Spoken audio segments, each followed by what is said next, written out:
Conectas Podcast. Las noticias sobre guerras, bombardeos y ejercicios militares copan hoy los medios internacionales. Ucrania, Gaza, China, Taiwán acaparan la cobertura en medio de una ola de crecimiento de los presupuestos de defensa que ha llegado a nuestra región. Esta semana en Tenemos que hablar, ¿América Latina se suma a la carrera armamentista?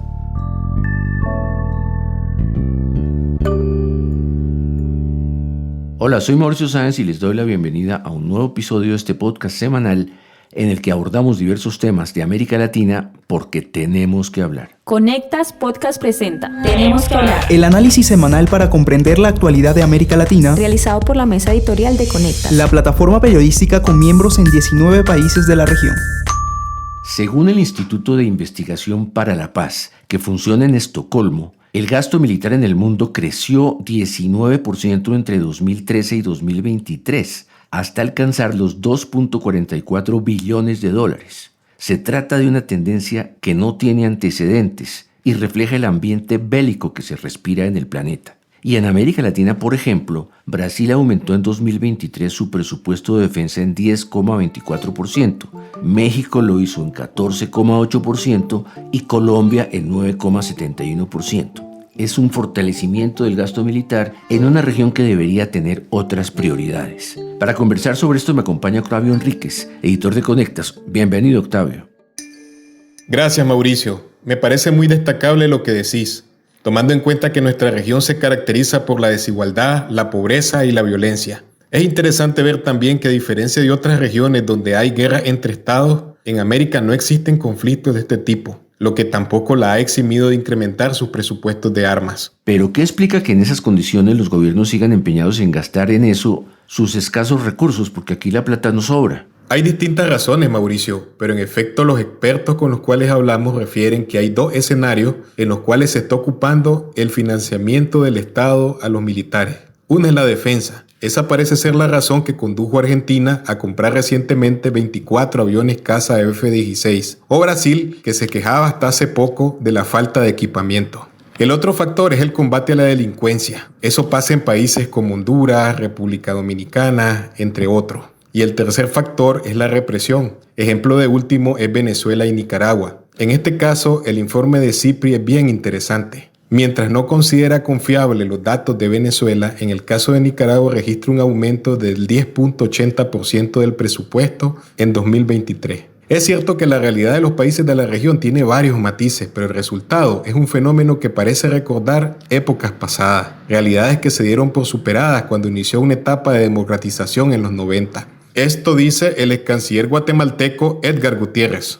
En los últimos años hay un regreso de los militares a la vida política de América Latina. Esto particularmente se está observando en Centroamérica, pero en otros varios países de América del Sur también.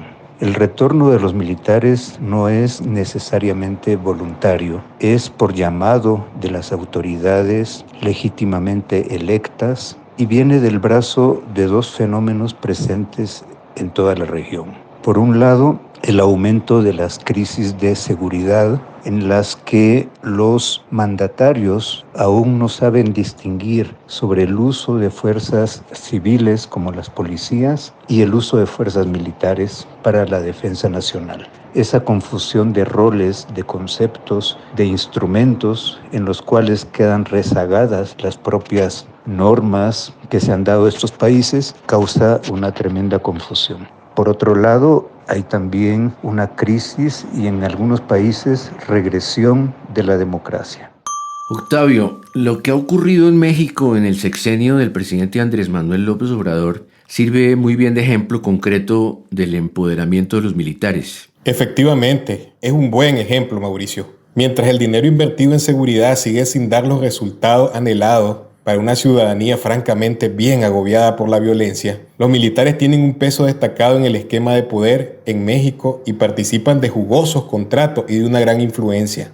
Nayeli Roldán, periodista del Hub de Conectas y autora del libro La austeridad mata, sobre la situación actual de su país, explica que los militares construyen aeropuertos, grandes obras como el Tren Maya, además las obras alrededor y también administran aduanas. Este aumento en el gasto militar no necesariamente ha tenido algún efecto concretamente en el combate a la violencia, al crimen organizado, porque uno de los indicadores, digamos, más importantes y que se han manejado de manera permanente durante todos los sexenios es el número de homicidios registrados en el país. Y aunque la tendencia, digamos, que bajó durante el gobierno de López Obrador, en realidad será el gobierno con el mayor número de asesinatos acumulados en los últimos sexenios. Hasta marzo de 2024, la cifra ascendía a 173.378 asesinatos en el país, lo cual, por supuesto, es una pésima noticia. Este gobierno sigue siendo violento, como lo fue los últimos 2 sexenios. Incluso temas o indicadores todavía más terribles es que 12,000 niños han sido asesinados en el sexenio de Andrés Manuel López Obrador.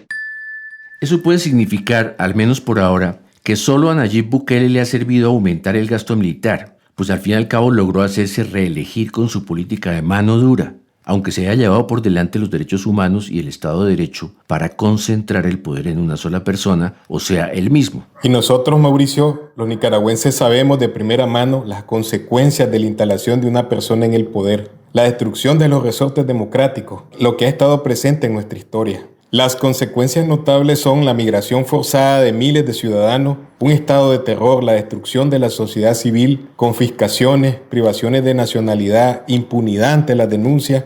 En fin, las dictaduras siempre confiscan el futuro de la gente. Pero volviendo al tema del armamentismo, Octavio, el informe de CIPRI que mencionaste al principio presenta realidades distintas. ¿Me puedes explicar la situación que se da en países como República Dominicana, Honduras y otros de Centroamérica? Claro que sí. Mira, el informe dice, por ejemplo, que República Dominicana tiene un presupuesto en defensa superior a los $890 millones para enfrentarse a la violencia de las pandillas. Que en los últimos días, los pandillas en Haití, ¿verdad? Que en los últimos días han dejado más muertos en aquel país con el asesinato de una familia de misioneros. Parece una violencia que no tiene fin. En el caso de Honduras, el presupuesto aumentó un 15% y en El Salvador se mantuvo prácticamente en lo mismo. Eso explica por qué también la militarización de la seguridad pública es otro papel que debemos tomar en cuenta. Bukele se ha atornillado en el poder sobre la popularidad obtenida con la persecución de las maras. La investigadora Nayansi Espinosa, directora académica de la Fundación Arias en Costa Rica, explica que se están reinstalando a los militares en la región en medio de una desilusión porque la democracia no ha respondido a las demandas de la ciudadanía. Que a pesar de que desde los años 90 se inició el giro hacia la democratización, la pobreza, la violencia y la desigualdad crecieron. Es decir, hay una percepción de que la democracia no fue suficiente para cambiar las realidades y la posible militarización de la seguridad pública y ciudadana reinstala también a élites militares en posiciones de poder. Para la región, el incremento del gasto militar está fundamentado en la lucha contra el crimen organizado y la militarización de la seguridad ciudadana también es un ejercicio de formas de control interno. Y ese, por ejemplo, es el caso específico de Nicaragua, por supuesto. Estamos además en una región con muchas inconsistencias. En ese mismo sentido, hizo énfasis el ex canciller Gutiérrez. En definitiva, este retorno al militarismo, que es un nuevo tipo de militarismo, viene a dañar o a provocar un daño mayor en la democracia, en la seguridad, en la propia institucionalidad de las fuerzas militares y les otorga un poder económico que no tenían hasta entonces o bien que habían perdido después de los periodos posguerra. Me parece terrible que todo esto esté ocurriendo en una región que, como dijimos al principio, pues tiene muchos problemas por solucionar que no tienen nada que ver con las armas. Es tal como decís, Mauricio. Fíjate que Moisés Naín, el columnista venezolano, dijo hace unos días que si uno toma el gasto militar mundial cifrado en $2.4 billones, se podría cumplir con las metas de los Objetivos del Desarrollo Sostenible, calculados en unos $3 billones.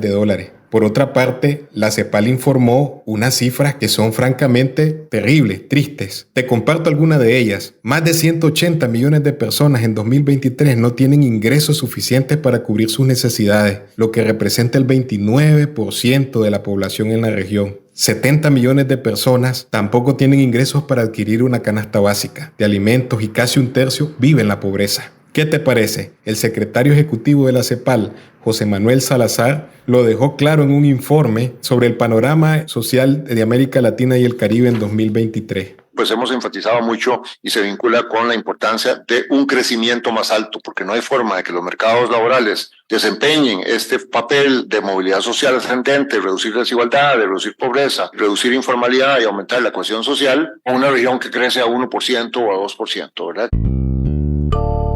Y no hay que olvidar que en medio del clima bélico que recorre el mundo, países de América Latina como Venezuela, Nicaragua y Bolivia tienen alianzas con regímenes autoritarios y antidemocráticos como los de Rusia, China e Irán. Son amistades poco recomendables que podrían conducir también a un mayor armamentismo. Y mientras tanto, la pobreza y la desigualdad siguen imperando sin que se vea solución alguna a la vista. Gracias, Octavio, por acompañarnos. A vos, Mauricio, y un saludo a toda la audiencia. Y a quienes nos siguieron, los esperamos en la próxima edición de este podcast semanal de Conectas, porque tenemos que hablar.